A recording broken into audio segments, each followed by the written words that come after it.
Saudara Gubernur Sulawesi Selatan Andi Sudirman Sulaiman menerapkan kerja fleksibel bagi aparatur sipil negara di lingkup pemerintah Provinsi Sulawesi Selatan. ASN hanya berkantor 3 hari dan 2 harinya bisa di mana saja. Aparatur sipil negara lingkup pemerintah Provinsi Sulawesi Selatan mulai menerapkan bekerja fleksibel.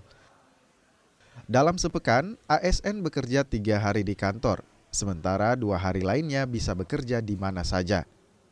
Pedoman pelaksanaan tugas kedinasan secara fleksibel dikeluarkan Gubernur Sulawesi Selatan Andi Sudirman Sulaiman untuk efektivitas pelaksanaan tugas dan fungsi perangkat daerah dan upaya mendukung efisiensi anggaran.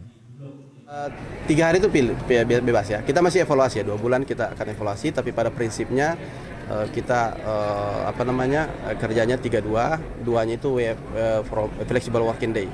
Jadi kerja dari mana saja. Yang penting kami minta bahwa ada tangguh gugat bahwa outcome harus jelas ya. Tapi saya rasa terkontrol karena kita punya sistem, Pak.